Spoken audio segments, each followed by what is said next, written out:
What you doing, woman? You throwing all my stuff out onto the lawn? I told you once, I told you twice. Oh, dang, I didn't think you were serious. What a goofball. Welcome back, everybody. A lot's been happening since you were last here. Sadly, we had to take some diseased trees down, and we did get a connex put in for storage. The house is looking quite a bit bare, but we're not worried. We plan to plant more trees. Morning. We're starting the day with pastries before we get a big demo day today. The dumpster arrived this morning.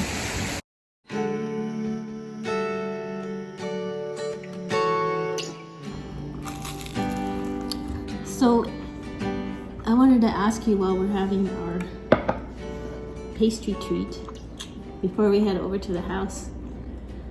Chocolate almond croissant. Really good. So we haven't really talked about why we decided to do this project.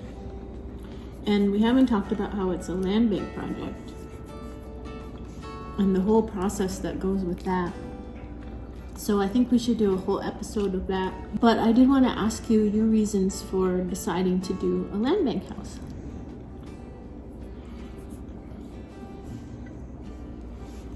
Do you know? That's a complex answer. It is. Well, it doesn't have to be super intelligent. You know, I can edit, make you look really smart.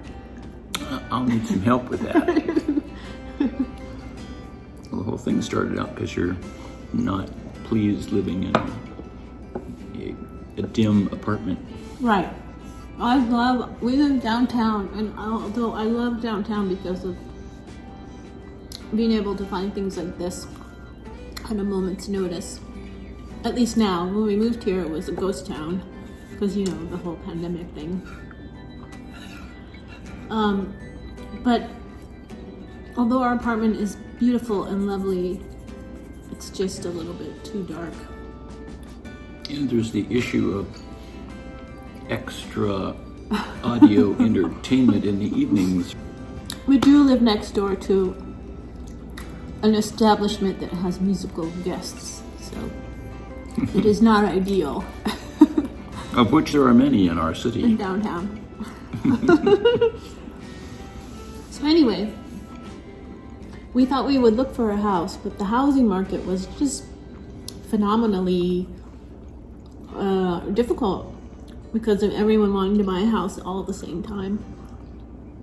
And we just couldn't find anything that we liked, wanted to invest in. And then we started seeing all these abandoned old houses around when we drive around that had land bank signs on them. And so we learned all about the land bank. We met one of the founders of the land bank who actually showed us a different house that we decided not to buy because he's also a realtor. And we just sort of,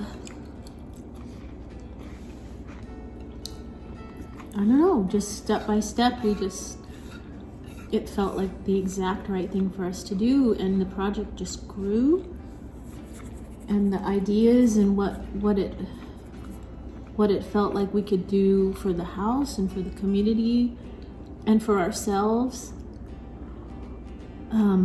just to, I don't know, add some value to our lives, I guess, our relationship. Yep. I'm gonna cry a little bit. The concept of a land bank is to take abandoned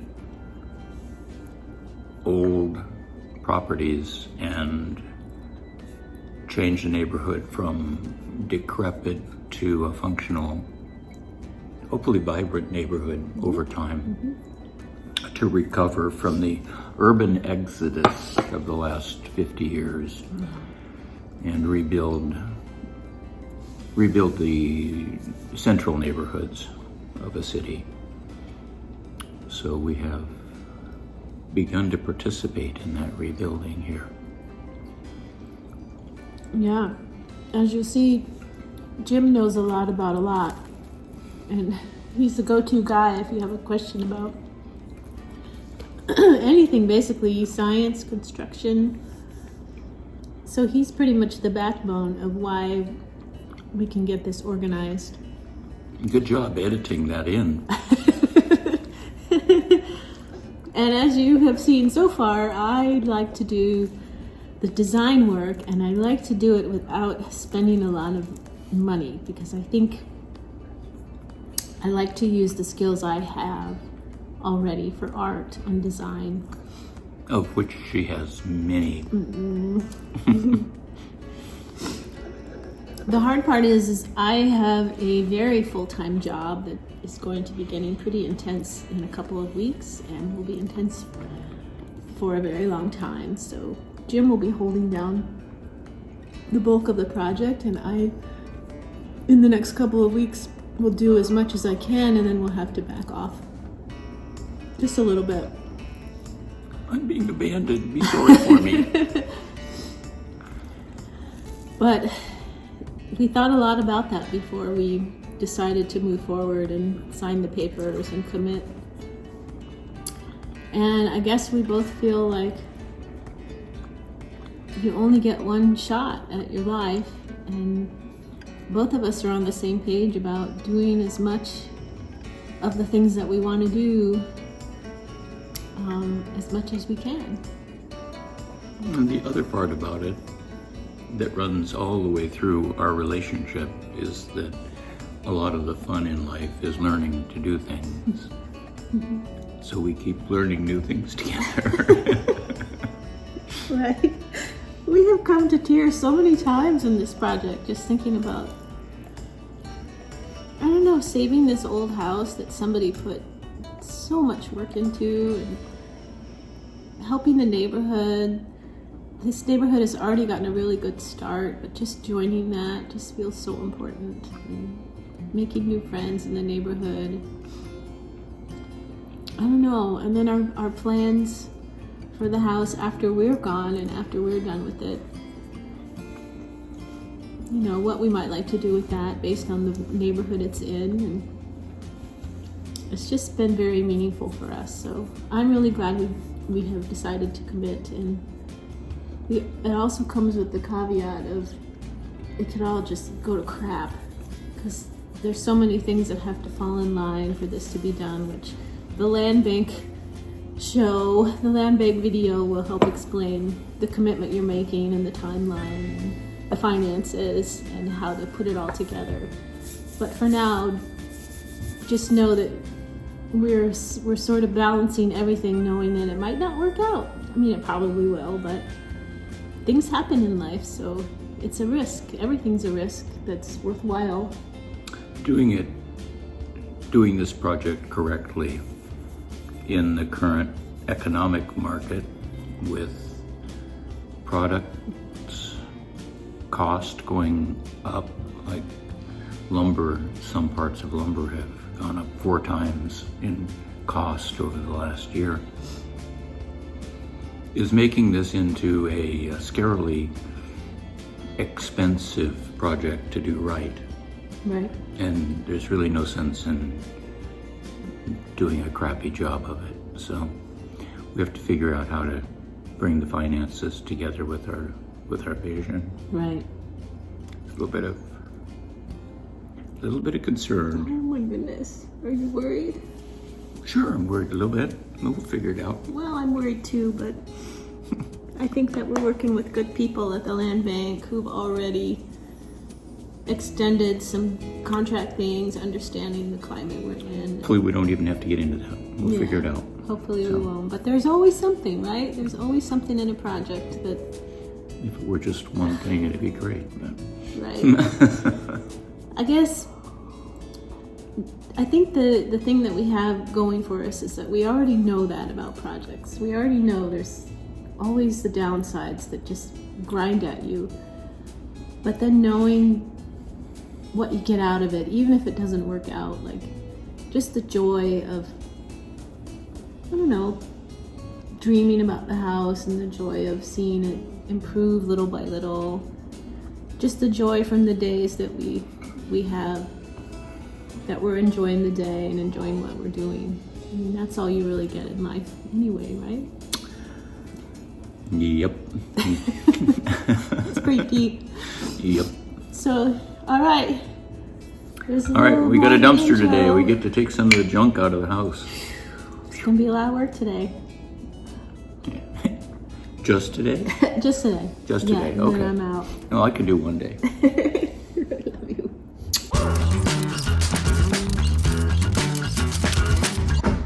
I'm not super buff by the end of this. I don't know what it takes.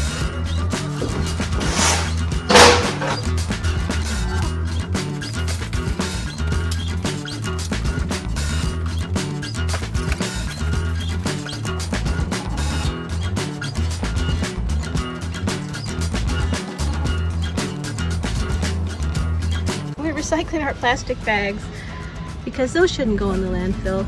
This is our good pile, this is our pristine pile, and some other plastics that we're gonna recycle.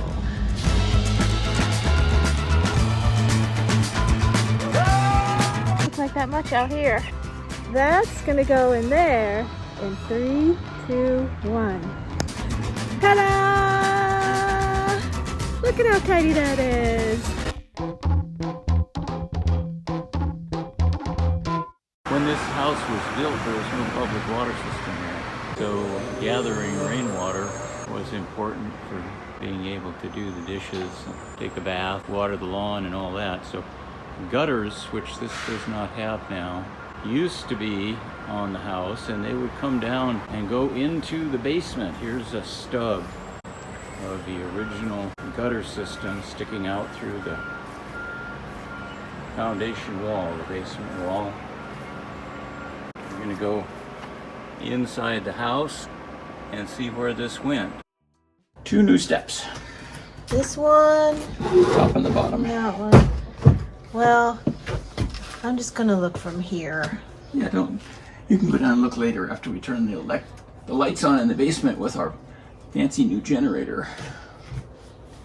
Yeah, later. I'm going to show you how to set up the generator so that you can use the generator sometime if you want to, and I'm not here. This is our new little generator. Because we don't have electricity. When will we have electricity? I don't know. Sometime this summer? Sometime after we give the electrician the electrical plan so he can put in electricity. But until then, Until then, generator. we have one circuit. That's the generator, and this is the gas for the That's the generator. gas for the and that's generator. the extra toilet you always need when you have. Yeah, do not use. Okay, so tell me what you do with this generator. You take it outside Okay. and you connect a ground wire to it. Okay, let's do that. Okay, Is it heavy? Can I pick it up? you can pick it up. Oh, it's pretty heavy, but I'll do it. Here, let me do it. No, I'm a good strong woman. So why do you put the generator outside, Mr. Jim? Because it's a gasoline generator. You don't want gasoline exhaust inside the house. That's where the gas goes, right? That's where the gas goes. How do you check? You look inside. Look inside. Jiggle, jiggle, jiggle. Oh, I can see it. The gasoline cap has a vent top on it. You have to open the vent top before you start it. Okay. And this is where you check the oil.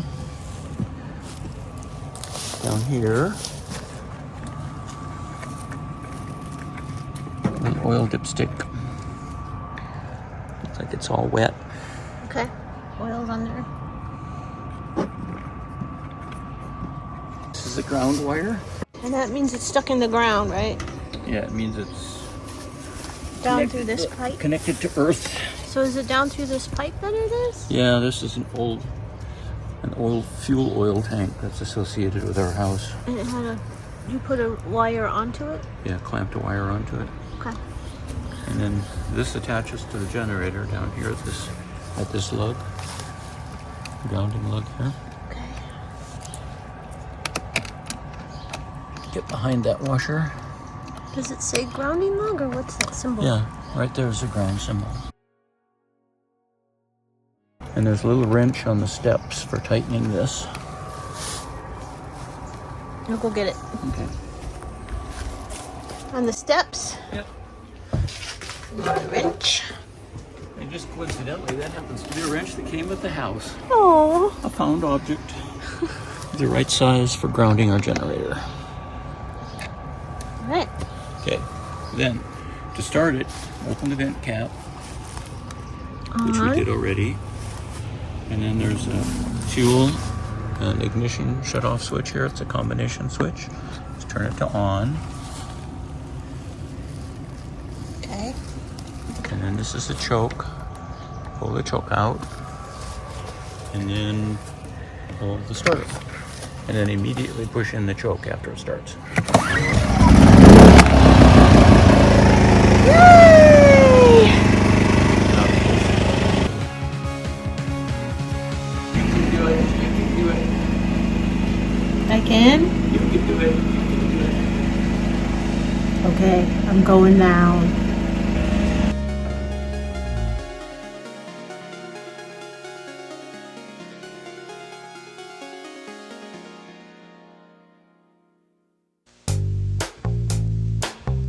Gutter pipe that we saw outside comes in here through the wall. This is the same one that we were looking at. I've got strips hanging on it because we're going to take this out. But this and several others used to run across under the first floor, under the old asbestos wrapped heat ducting, over to this corner of the basement. And you see it's boxed out. This box built into the basement, same rock, about 4 feet tall to the top of the wall, right against the south wall. The gutter runs over here, and then when it was originally built, it went into a funnel here. There's the others coming in, and that funnel turned in to this hole in this rectangular block, and the rainwater all went in there. That box is called a cistern, and its job was to collect and hold water for the household. And this block wall, it's the same, this is the outside of the foundation.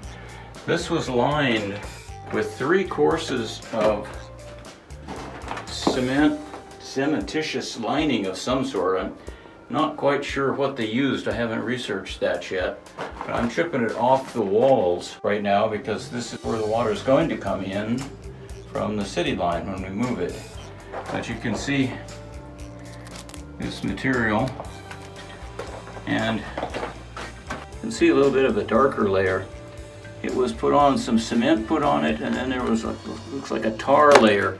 Here you can see some of the black. Looks like it was tarred, and then there was another coat of cement put on over that. That waterproofed the inside of this tank. There's the inlet hole we were seeing from the other side.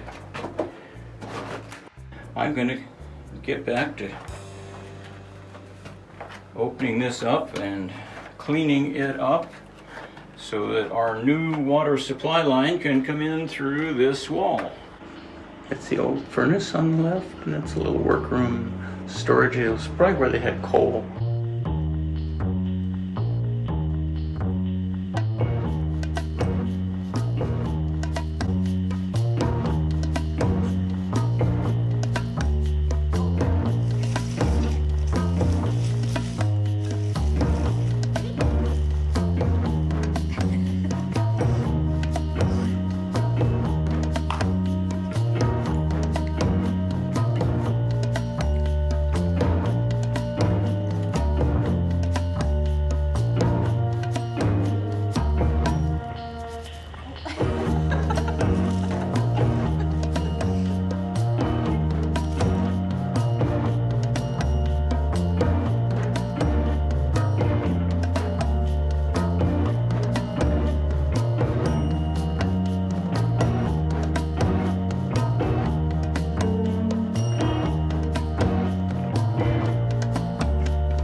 that's gonna go in